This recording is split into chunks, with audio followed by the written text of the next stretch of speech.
பிராமணர்கள் இருக்காலோ அப்போ வேத ஒலி கேட்டுட்டே இருக்கும், யஜ்ய யாகாதிகள் சப்தம் கேட்டுட்டே இருக்கும். இப்போ என்ன பண்ணுவா, இங்கே இவாளுக்கு எப்போ பாரு மற்ற வச்சு கடைஞ்சுட்டே இருக்கிறது தான்.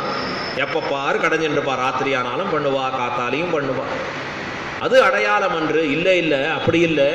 காலை பொழுதிலே தயிர் கடைகிறார்கள் இவர்கள். மத்தினால் ஓசைப்படுத்த, இந்த மத்தினால் ஏற்படுகிற ஓசை எப்படி இருக்கு தெரியுமா? இந்த தயிரரவம் கேட்டிலையோ, அந்த ஜல் ஜல் அந்த தயிர் கடையரச்சே ஏற்படக்கூடிய சப்தம் எப்படி இருக்குன்னா, இவா பகவானுடைய உத்தாயந்தி அரவிந்த லோச்சனம் எம்பெருமானவன் புண்டரீகாட்சனாக இருக்கிறச்சே கிருஷ்ணனை நனைந்து உருகி அவனை பற்றி பாடிண்டு பண்றாளா. ஹே கோவிந்த, ஹே கிருஷ்ண, ஹே ராம இப்படின்னு எம்பெருமானுடைய திருநாமங்களை சொல்லி அவ மத்த கடையரச்சே. இப்போ என்ன ஆறுதுன்னா, நன்னா கையை வச்சு கடையறா. மத்து கீழே இருக்கக்கூடிய தயிர், இப்போ தயிர் சப்தம், மத்து அதில் கடையக்கூடிய சப்தம், இவா வாயிலேந்து உச்சரிக்கக்கூடிய பகவானுடைய திருநாமம், இந்த இவர்கள் அணிந்திருக்கக்கூடிய அச்சுத்தாலி முளைத்தாலின்னு சொல்லக்கூடிய இந்த ஆபரணங்களினுடைய அசைவாலே ஏற்படக்கூடிய ஓசை, இந்த நாளும் எங்க போறதுன்னா பரமபதம் வரைக்கும் போய் கேட்கறது. அங்க வரைக்கும் அந்த சப்தம் எல்லாம் கேட்கறது அழகா. அங்கேயே கேட்கறதே உன் காதல விழலையா? இப்படி சொல்றா அழகா அங்க காண்பிக்கிறதே. தயிரரவம் கேட்டிலையோ. அடுத்த வார்த்தை சொல்றா, நாயக பெண் பிள்ளாய், எங்கள் கோஷ்டிக்கு நீதானே நாயகி, நீதானே எங்களுக்கு நடுவிலே இருந்து கொண்டு எல்லாவற்றையும் நடத்த வேண்டியவள். ஸ்ரீ வைஷ்ணவத்திலே ஆச்சாரிய பரம்பரைன்னு உண்டு, குரு பரம்பரைன்னு உண்டு. இந்த குரு பரம்பரை எங்கேருந்து தொடங்கித்து? எப்பொழுதுமே குரு பரம்பரை ரொம்ப முக்கியம் நமக்கு. அந்த குரு வழியாக ஒரு சிஷ்யன், அந்த சிஷ்யன் வழியாக ஒரு குரு, பிறகு ஒரு சிஷ்யன், இப்படி வந்தது தான் குரு பரம்பரை. இதற்கு நம்முடைய சம்பிரதாயத்தில் ஓரான் வழி ஆச்சாரியர்கள்னு பேர். ஓர் ஆண் வழி வந்திருக்கக்கூடிய ஆச்சாரியர்கள், அவர்களுக்கு பூர்வாச்சாரியர்கள்னு பேர். எங்கேருந்து தொடங்கிதுன்னா, லக்ஷ்மிநாத சமாரம்பாம், லக்ஷ்மிநாதனாகிற ஸ்ரீரங்கநாதன்லேருந்து தொடங்கித்தான். எப்பொழுதுமே அவர்களை தியானிப்போம். பெரிய பெருமாள், பெரிய பிராட்டியார், சேன முதலியார், நம்மாழ்வார், நாதமுனிகள், உய்ய கொண்டார், மணக்கால் நம்பி, ஆள வந்தார் பெரிய நம்பி, எம்பெருமானார், எம்பார், பட்டர், நஞ்சியர், நம்பிள்ளை, வடக்கு திருவீதி பிள்ளை, பிள்ளலோகாச்சாரியர், திருவாய் மடிப்பிள்ளை, மணவாள மாமுனிகள், இப்படின்னு வரக்கூடிய ஒரு பரம்பரை. புரான் வழி ஆச்சாரிய பரம்பரை எங்க தொடங்கித்து? பெரிய பெருமாள்ல தொடங்கித்து. எங்க முடிஞ்சுது? மணவாள மாமனிகள்ல முடிஞ்சுது. அப்புறம் இன்னைக்கு ஆச்சாரியர்கள் வருகிறார்கள்னா வருகிறா, அந்த வம்சத்தை சேர்ந்திருக்கிற ஆச்சாரியர்கள், ராமானுஜர் நியமித்த ஆச்சாரியர்கள் வருகிறா. ஆனா இந்த ஓரான் வழி எப்படி முடிஞ்சதுன்னா, இது ஒரு ஹாரமா மாறிடுச்சு. ஹாரம்னா இங்க இருக்கக்கூடிய மாலை எடுத்தோம்னா இது ஏற்கனவே தொடங்கப்பட்டதோட மீண்டும் முடிச்சு போட்டுரும். முடிச்சு போட்டாச்சுன்னா இப்படி ஒரு சர்க்கிள் இப்படி போயிட்டே இருக்கும், சுற்றி சுற்றி வரும்படியா இருக்கும். இப்போ என்னாச்சு தெரியுமா? கடைசி வந்த ஆச்சாரியர் மணவாள மாமனிகள், முதல்ல இருக்கிற ஆச்சாரியன் பெரிய பெருமாள், அவர் என்ன பண்ணிட்டார்? கடைசி இருக்கிற ஆச்சாரியன் சிஷ்யனா மாறிட்டார். யார் முதல் ஆச்சாரியனோ கடைசி ஆச்சாரியன்ட்ட போய் அவர் சிஷ்யரா மாறின உடனே மறுபடியும் ஃபர்ஸ்ட்ல இருந்து தொடங்குறது. மணவாள மாமனிகள்லாம் மறுபடியும் பெரிய பெருமாள், பெரிய பிராட்டியார், அவ்வளவுதான் சுத்தி அப்படியே வரும் அழகு. இதற்கு என்ன பேர்? ஓரான் வழி ஆச்சாரியர்கள், பூர்வாச்சாரியர்கள்னு பேர். இதுல நடுநாயகமாக இருப்பவர் யாருன்னா சுவாமி ராமானுஜர். அவர் தான் நாயகக்கல்லாக நிற்கக்கூடியவர். இந்த சம்பிரதாயத்தை மீண்டும் உலகுக்கு அறிவித்தவர் ராமானுஜர். அதுக்குதான் இதுக்கு என்ன பேரு? எம்பெருமானார் தரிசனம் என்றே இதற்கு நம்பெருமாள் பேரிட்டு நாட்டி வைத்தார். இந்த தரிசனம் என்ன பேராலே அழைக்கப்படுகிறது? ஸ்ரீவைஷ்ணவ சம்பிரதாயம்னா ராமானுஜ தரிசனம்னு பேர். எம்பெருமானார் தரிசனம் என்று பெயர். தஸ்மை ராமானுஜாரியாய நம பரமயோகினே யஸ்ருதி ஸ்மிருதி சூத்ரானாம் அந்தர்ஜ்வலம் அசீஷவது. ஸ்ருதிகள்லேயும் சுருதிகள்லேயும் ஆழ்ந்திருக்கக்கூடிய அர்த்தங்களை உலகுக்கு அறிவித்திருக்கக்கூடிய உன்னதமான ஆச்சாரியர் யாருன்னா சுவாமி ராமானுஜர். ஸ்ரீவைஷ்ணவத்தில் அவருக்கு முன்பு பல ஆச்சாரியர்கள் இருக்கலாம், அவருக்கு பின்பு பல ஆச்சாரியர்கள் இருக்கலாம். ஆனா இருவருக்கும் நடுநாயகமாக இருப்பவர் யாருன்னா ராமானுஜர். அதை போல இந்த பெண் பிள்ளையை சொல்றா, நாயக பெண் பிள்ளாய், எங்கள் கோட்டிக்கு நீதானமா தலைவி. நீ இல்லைனா, நடுநாயக கல்லா இருக்கக்கூடியது இல்லைன்னா மற்ற ஆபரணங்கள் இருந்து ஜொலிக்காதே. இந்த நீலமேனி நீலநாயக கல்லுன்னு பெருமாள் சாய்ச்சிட்டு இருப்பார் ஸ்ரீரங்கநாதன், அப்படியே ப்ளூ கலர்ல அப்படியே ஜொலிக்கும்படியா இருக்கு. அது இல்லைன்னா மற்ற ஆபரணங்கள் இருந்தும் அழகு கொடுக்க. அதை போல எங்களுக்கு எப்படிப்பட்ட பெண் பிள்ளை நீ? நாயக பெண் பிள்ளாய். இங்கேருந்து என்ன லட்சணம் கற்றுக்கணும்? ஆண்டாள்டேருந்து கற்றுக்க வேண்டிய லட்சணங்கள் நமக்கு நிறைய இருக்கு. முதல்ல அந்த பெண்ணை பார்த்து என்ன சொன்னா? பேய் பெண்ணே அப்படின்னா. அடுத்த அதே பெண்ணை பார்த்து என்ன சொல்றா? நாயக பெண் பிள்ளாய் அப்படின்னு சொல்ற. இது எதை காண்பிக்கிறது? முதல்ல சொல்றச்சு அவளை திட்டதை காண்பிக்கிறது.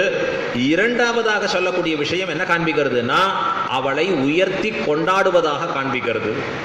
இப்ப என்ன குழப்பம்னா, திட்டினாலா கொண்டாடினாளா? எதை பிடிச்சுக்கிறதுனா, ரெண்டுமே முக்கியம் இல்லையா? ஏன்னா அவர்கள் ஒவ்வொருவருக்குள்ளே இருக்கக்கூடிய மனதிலே ஏற்பட்டு இருக்கக்கூடிய அந்த பாவ பந்தம் இருக்கே, அதுதான் முக்கியம். வெளில வரக்கூடிய வார்த்தைகள் திட்டாவும் வரலாம், பிரியமாகவும் வரலாம், அது முக்கியம் இல்லை. உள்ளே இருக்கக்கூடிய அன்பு உறுதியாக இருக்கிறச்சே வெளில எப்படிப்பட்ட வார்த்தை வந்தாலும் அது முக்கியமாகாது. இன்னைக்கு உலகம் எப்படி இருக்குன்னா, வெளில வர வார்த்தையை வச்சுதான் பார்க்கறது. ஏன் நீங்க அவரை பார்க்கவே? நான் போய் அவரை பார்த்து 10 வருஷம் ஆச்சு. ஏன்னா அன்னைக்கு ஒரு நாள் என்றொரு நாள்னர், மார்கழி மாசம் இன்னைக்கு என்ன நாளே மறந்து போயிருக்கோம். அன்று நாள்னு 10 வருஷம் முன்னாடி நாளை சொல்லுவார் கரெக்டா, டேட்டோட டயத்தோட. அன்று என்னை பார்த்தவர் என்ன சொன்னார் தெரியுமா? அதை வேற ஒப்பிப்பார் அழகா. இதையே போய் அவர்கிட்ட போய் கேளுங்க, நீங்க அப்படி சொன்னேன். நான் இவரை பார்த்து சொல்லலையே, யாரையோ சொன்னேனே, இவர் திடீர்னு வந்துட்டாரு. இப்போ ஒரு சொல்லி இருக்கக்கூடிய சொல், அந்த சொல்லாலே ஏற்படக்கூடிய ஒரு வருத்தம், அந்த வருத்தத்தை இத்தனை நாள் தாங்கி இருந்து அது என்னவா மாறுறது? பகையா மாறுறது. அவரை பார்த்தாலே பிடிக்காததாக ஆகிறது. அவர் நல்லது சொன்னா கூட நான் கேட்கணுங்கிற எண்ணம் இல்லாமல் போகிறது. கூடவே போதா குறைக்கு ஒரு திருக்குறளை வேற எடுத்து சொல்லுவான். தீயினால் சுட்ட பொன் உள்ளாரும் ஆறாதே நாவினால் சுட்டவடு. நமக்கு எப்பவுமே நமக்குன்னு ஏதான ரூல்னா சொல்லிக்க மாட்டோம். அடுத்த வாளுக்கு அட்வைஸ்னா குரல் குரலா சொல்லிட்டு இருப்போம். கொட்டுவோம் அட்வைஸ். நீ அப்படி பண்ணிருக்கலாமா, அப்படி பண்ணிருக்கலாமா, சொல்லியிருக்கலாமா. அந்த சப்தம் ஆக்சுவலா சொல்றவர் தான் அப்படி சொல்லக்கூடாது என்பதற்காக. நீ ஏன்பா இத்தனை நாள் மனசுல வடுவாக சுமந்தா என்றால், வள்ளுவரே சொல்லிட்டார், தீயினால் சுட்ட புண் ஆறும், ஆனால் நாவினால் சுட்டவடு ஆறாது. அதனால தான் 10 வருஷமா எனக்கு ஆறலை. வள்ளுவர் உனக்காக சொல்லல, யாருக்காக சொன்னார்?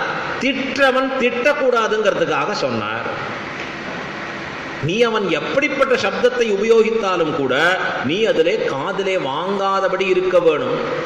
எப்படிப்பட்ட கெட்டது செய்பவர்களுக்கும் அவர் நாண நன்னயம் செய்து விடல், அதான் நமக்கு வேண்டிய குரல்.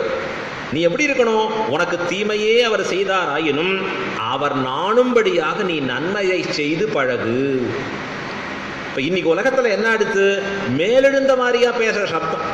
இன்னைக்கு நீங்க போய் கேசஸை பாருங்க, இந்த ஹைகோர்ட்டும் சுப்ரீம் கோர்ட்டும் பெரிய தலையை பிச்சுக்கிறா. ஏன்னா கணவன் மனைவி சண்டை தான் ஒரே.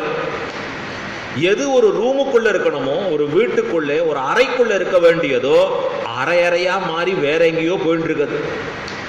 சொல்றதே இப்படிதான், என்னை இப்படி எல்லாம் திட்டினார். போதா குறைக்கு இந்த மொபைல் வேற ரெக்கார்ட் பண்ணி காமிக்கிறான் பாருங்க. அவருக்கே தலையை சுத்துறது, அடே இப்படி எல்லாமா இருக்கும். ஏகப்பட்ட பிரச்சனை. என்னன்னா எது முக்கியம்னு தெரியல. வார்த்தையாடல் என்பது முக்கியம் இல்ல, உள்ள இருக்கக்கூடிய இருவருக்குமான அந்த பாந்தவியம் தான் முக்கியம். ஒருவருக்கொருவர் வைத்திருக்கக்கூடிய அன்பே முக்கியம், விட்டு கொடுக்கிற தன்மை முக்கியம். இதெல்லாம் போயிடுது. கல்யாணத்துக்கு பிரம்மாண்டமா செலவழிக்கிறோம், லட்சம் கோடியில இப்படி வரணும், அப்படி இருக்கணும், டெக்கரேஷன், இந்த சாப்பாடு. இந்த மெனுல போட்ட சாப்பாடுல பார்த்தா இன்னைக்கு அவனுக்கு இருக்கிற உடம்புல ஏற்கனவே அங்க போடுற சுகர்லாம் உள்ள ஓடின்னு இருக்கு. இவர் பார்க்குறாரு, கண்ணை பார்த்தாலே போற சுவாமி, ஏன்னார் பார்த்தாலே ஏறிடுறது கிடுகிடுன்னு. ஏதோ கொஞ்சம் சாப்பிட்றா போறான். ஆனா இவ்வளவு பண்ணதுல எதை விடுகிறார்கள் தெரியுமா?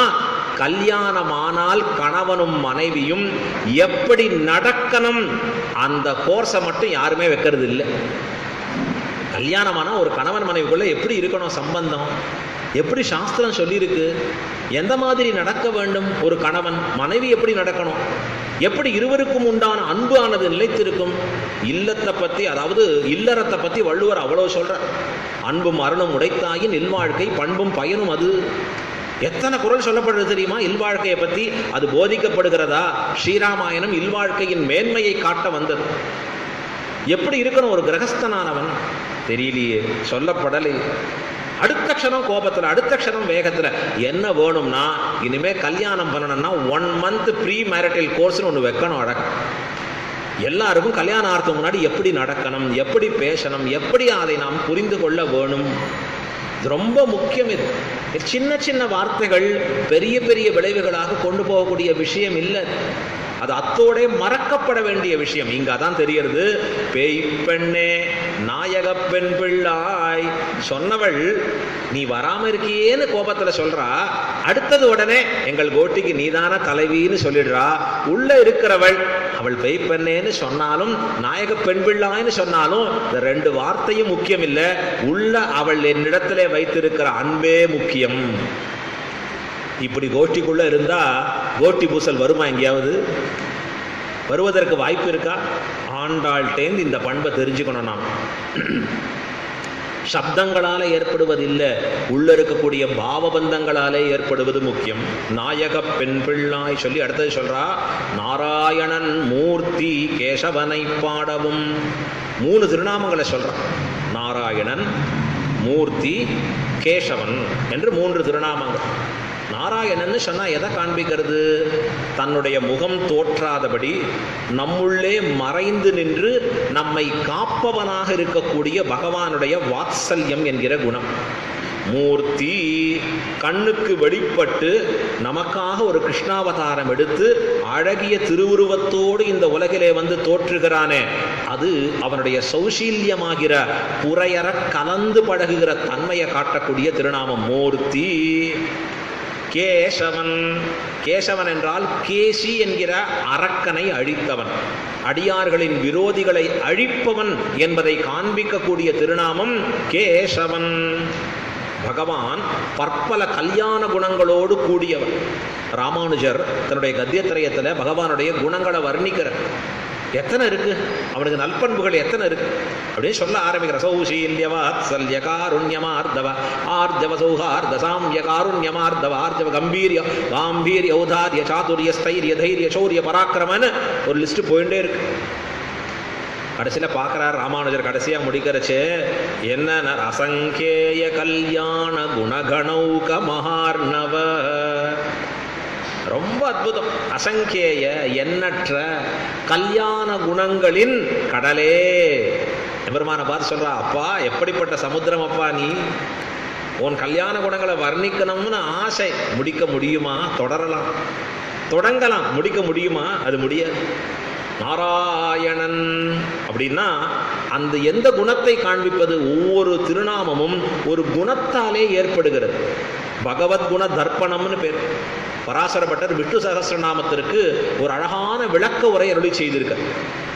விஷ்ணு சகஸ்ரநாமம் மற்றவர்களால, அத்வைதிகளாலே, சங்கராச்சாரியராலே, அதாவது மற்ற இருக்கக்கூடிய துவைத்தர்களாலேயும் வியாக்கியானப்பட்டப்பட்டிருக்கு. ராமானுஜர் பண்ணலை, மற்றதுக்கு பண்ணார். பகவத்கீதைக்கு பண்ணார், உபனிஷத்துக்கு பண்ணார், பிரம்மசூத்திரத்துக்கு பண்ணார். மற்ற மதங்களுக்கு போல ராமானுஜரும் பண்ணார், அழகான அர்த்தங்களை சொன்னார். ஆனால் இந்த விஷ்ணு சஹஸ்ரநாமத்துக்கு பண்ணலை, பராசரபட்டரை கொண்டு பண்ண வைத்தார். பராசரபட்டர் சின்ன குழந்தை, ராமானுஜருடைய அன்பு பெற்றவர், ஆனால் மகா வித்வான். அவர் அதற்கு வியாக்கியானம் எழுதுறச்சு அது பேரை சொன்னார். என்னுடைய வியாக்கியானத்தின் பெயர் என்ன தெரியுமா? பகவத்குண தர்ப்பணம். தர்ப்பணம்னா என்ன? கண்ணாடின்னு பேர். இன்னைக்கு நம்ம நிறைய சென்ட்ரல் கவர்மெண்ட் ஸ்கீம்ல பார்க்கறச்சே வரும் தர்ப்பன் அப்படின்னு பேர் வச்சிருப்பாங்க. அது எதுனா கண்ணாடிங்கிற பேர். பகவானின் குணங்களை காட்டுகிற கண்ணாடி. விஷ்ணு சகஸ்ரநாமம் நாமம் தானே இருக்கு. விஸ்வம் விஷ்ணு வஷட்காரா பூதபவ்ய பவத் பிரபு பூதகிருது பூதபிருத் பாவோ. வெறும் திருநாமம் இருக்கிறச்சே இப்படி சொல்றீரேன்னார். திருநாமங்கள் எதனாலே ஏற்பட்டது என்றால் குணபரி வாகாத்மனாம் ஜன்மனா, எம்பெருமானுடைய குணங்களாலே ஏற்பட்ட அவதாரங்கள், அதாலே உண்ட திருநாமங்கள். அப்ப என்ன ஏற்படுகிறது? ஒவ்வொரு திருநாமத்திற்கும் பின்னாடி ஒரு குணம் இருக்கு. ஒரு குணத்தின் காரணமாக பகவானுக்கு ஒரு திருநாமம் உண்டார். நமக்கும் அப்படிதான் உண்டாகும். வீட்டில் சுவாமி தூங்கிட்டே இருப்பார், இவ எழுந்துக்கவே மாட்டான், சோம்பேறி. அரட்டை அடிச்சுட்டே இருப்பா, அரட்டையில சிறந்தவர். பேர் விதவிதமா உருவாகும். நமக்கு என்ன வித்தியாசம்னா, வேண்டாத குணங்களால பேர் வருது, பகவானுக்கு வேண்டிய நற்பண்புகளாலே திருநாமம் கொடுக்கப்படுறது. இதுல நாராயணன் நாராயணன்னா என்ன அர்த்தம் தெரியுமா? எங்கும் வியாபித்தவன், எல்லா இடங்களையும் நீக்கமர நிறைந்திருக்கான் எம்பெருமான். என்னுள்ளும் இருக்கான், உங்களுள்ளும் இருக்கான், தூணிலும் உளன், துரும்பிலும் உளன், எல்லா பொருள்களையும் நீக்கமர இருக்கக்கூடிய எம்பெருமானை பார்த்து வேதம் சொல்றது நாராயணஹா. வேதம் சொல்லிது அந்தர்பகிச்ச தத் சர்வம் வியாபிய நாராயணஸ்திதஹா. அந்தஹா பகீச்ச, உள்ளும் புறமும் ஒக்க நிறைந்திருப்பவன் பரமாத்மா நாராயணன். சரி, உள்ள ஒரு நிமிஷம் டக்குன்னு வெளில வந்து நான் தான் நாராயணன் உள்ள இருக்கேன் சொல்லலாமேன்னார். சொல்ல மாட்டான் பெருமை. ஏன்னா அது அவனுடைய வாத்சல்யம் என்கிற குணத்தை காண்பிக்கிறது. கண் தோற்றாதபடி, உன் கண்ணுக்கு இலக்காகாதபடி உன்னை காப்பது என் கடமை. உள்ள பிராணவாயுன்னு பேர், ஆக்சிஜனுக்கு பிராணவாயுன்னு பேர். நம்மெல்லாம் இதை வச்சு டெஸ்ட் பண்ணாமே அப்பப்போ கொரோனா பீரியட்ல. 95 அதுக்கு மேல 98 தானே, கீழே குறையலையே அப்படின்னு வச்சு பார்த்தாலே இந்த பிராணவாயு உள்ள இருந்துட்டே இருக்கு. சொல்லிட்டே இருக்குமா நான் பிராணவாயு, என் பேர் பிராணவாயுன்னு சொல்லுமா? சொல்லவே சொல்ல. முகம் தோற்றாதபடி உள்ள இருந்து ரட்சிக்கிற பகவான். அந்த திருநாமம் என்ன சொல்றதுன்னா நாராயணன். அதற்கு வாத்சல்யம்னு பேரு. நம்ம கிட்ட 1000 தோஷம் இருக்கு. உள்ள மனசுல பார்த்தா அப்படி நினைச்சுட்டு இருப்போம், பெருமாள் தேமேன்னு உள்ள உட்கார்ந்துட்டு இருக்காரு. என்ன வேணா நினைக்கட்டும்பா, இவன் எப்படியும் இருக்கட்டும், இந்த இடம் நம்முடைய இடமாக வைத்திருப்போம். ஏன் அவன் விலகினால் என்ன ஆகும்னா, அவன் விலகிட்டா நானே இல்லை. இப்ப நாராயணன். அடுத்தது மூர்த்தி. இப்படி மறைஞ்சே இருந்தா நாம மறந்துடுவோம்னு பகவானுக்கு பயம். கிருஷ்ணனா அவதாரம் பண்றான், கண்ணுக்கு தெரியும்படியா அவதாரம். இந்த அவதாரத்திலையும் போட்டோ ஷூட்டிங் மாதிரி, வீடியோ ஷூட்டிங்காக மட்டும் வாங்க வாங்க எல்லாரும் உங்களோட சேர்ந்து இருக்க, அப்புறம் போன உடனே சரி இங்க போய் நின்னம் பாரு, ஒரு தடவை குடிச்சிட்டு வரேன் அப்படி சொல்லல பகவான். புறையற கலந்து பழகுகிறான். சௌஷீல்யம்னு பேர். கிருஷ்ணனுக்கு என்னென்ன டிஃபன், அவா வீட்டில் என்ன பண்றாளோ விதவிதமா வந்தா அதுதான் அவன் டிஃபனே. ஒவ்வொருத்தரும் ஒன்னொன்னு என்ன பண்ணி கொண்டு வராளோ அழகா அத்தனை பேரோடும் கலந்து பழகுகிற தன்மை மூர்த்தி. அடுத்து சொல்றார் கேசவன். கேசவன்னா அடியார்களுக்கு விரோதிகளாக இருப்பவர்களை அழிப்பவன். கேசின்னு ஒரு குதிரை வடிவிலே ஒருத்தன் வந்தான், அவனை அழித்தான் எம்பெருமான். ஆகையாலே கேசவன். இன்னும் நிறைய அர்த்தம் இருக்கு. கேசவன்கிறதுக்கு நிறைய அர்த்தங்கள் இருக்கு. கேசவஹா கிளேச நாசனஹா அப்படின்னு சொல்லும்படியான அர்த்தமும் இருக்கு. விரோதிகளை அழிக்கக்கூடியவனாக இருப்பவன் பகவான் கேசவன். அந்த கேசவனை பாடவும் இப்படி எம்பெருமானுடைய திருநாமங்கள்லாம் நாங்க பாடுறோம். நீ என்ன பண்ற? நீ கேட்டே கிடத்தியோ, நல்லா கேட்டுட்டே இன்னும் தூங்குறியேமான். இது எப்படி இருக்குன்னா, நாங்கள் சொல்லுவது உனக்கு குரங்கு குத்தியாக ஆனதே. குரங்கு குத்தினா மெல்லினரா இல்லை வல்லினரா, ரா அந்த ரா போடுறோம் அப்படின்னா குரங்குன்னு சொன்னா அந்த தொடைன்னு அர்த்தம். அந்த காலத்தை எழுப்புவதற்கு என்ன பண்ணுவான்னா, படுத்துட்டே இருந்தா தொடையில தட்டுவா, கண்ணா எழுந்துக்கிறியா, கண்ணா எழுந்துக்கிறியா, எழுந்துக்கிறியா அப்படின்னு தொடையில தட்டி எழுப்புவாள். சரி எழுப்பியாச்சு போட்டிருக்கு அப்படின்னு நினைச்சு கையெடுத்த, அம்மா கொஞ்சம் தட்டுமா திருப்பின்னா அவன். ஏன்னா நீ தட்ட தட்ட இன்னும் சுகமா தூக்கம் வருதுமா. அப்படியே தட்டுறதே அவரை எழுப்புறதுக்கு தானே தட்டுறது. அந்த குரங்கு குத்திய கேசவனை பாடவும் எம்பெருமானை பாடவும் அவனை உன்னை எழுப்புறதுக்காக சொன்னோம். நீ என்ன பண்றாய்? கேட்டே கிடத்தியோ, அதை கேட்டும் உறங்குகிறாயே. அடுத்த சொல்றார் தேசமுடையாய் திற. நாங்கள்லாம் ஒளி இழந்து கிடக்கிறோம். பகவத் அனுபவம் நிரம்ப பெற்ற நீ, பகவானை அனுபவித்துக் கொண்டே இருக்கக்கூடிய நீ, எங்கள் முன்னாடி வந்து தோன்றி உன்னுடைய தேஜஸை எங்களுக்கு கொடு.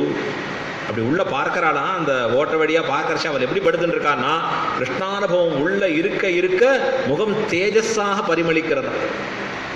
எங்க தேஜஸ் வெளியில பூசிக்கிறதால இல்ல, பகவத் குணானுபவத்தாலே அந்த தேஜஸ் ஒளிவிஞ்சி இருக்கிறது அவளுக்கு. தேசமுடையாய், தேஜஸை உடையவளே, ஒளியை உடையவளே, எங்களையும் உன்னுடைய ஒளியாலே நிரப்ப வேண்டும் என்று பிரார்த்தித்து அந்த பெண்ணையும் எழுப்பி கொண்டு போகிறாள். இன்றைய பாசுரத்தை ஒரு தடவை அனுசந்தானம் பண்ணி பூர்த்தி பண்ணுவோம். இன்னைக்கு நாம மார்கழி மாதம் 10ஆம் நாள்ல இருக்கோம். 3 பாசுரம் பின்னாடி இருக்கும். ஆண்டாளரோடால சீக்கிரம் முன்னாடி வந்துடுவோம், பிடிச்சிடுவோம் நாம. இன்றைய பாசுரம் நோற்று சுவர்க்கம், அதை அனுபவிச்சு பூர்த்தி பண்ணுவோம். நோத்து சுவர்க்கம் புகுகின்ற அம்மானாய் மாற்றவும் தாராரோ வாசல் திறவாதார் நாற்றத்துழாய் முடி நாராயணன் நம்மால் போற்றப் பறை தரும் புண்ணியனால் பண்டொரு நாள் கூற்றத்தின் வாய் வீழ்ந்த கும்பகர்ணனும் தோற்றும் உனக்கே பெரும் துயில்தான் தந்தானோ ஆற்ற அனந்தலுடையாய் அருங்கலமே தேற்றமாய் வந்து திரவேலோர் எம்பாவாய். ஆண்டாள் திருவடிகளே சரணம். பெரியவாச்சான் பிள்ளை திருவடிகளே சரணம். ஆழ்வார் திருவடிகளே சரணம். எம்பெருமானார் திருவடிகளே சரணம். ஜீயர் திருவடிகளே சரணம். நாளை மாலை சாயந்தரம் 6:30 மணிக்கு அத்தனை பேரும் வர வேண்டுமாய் பிரார்த்தித்து அமைக்கிறோம்.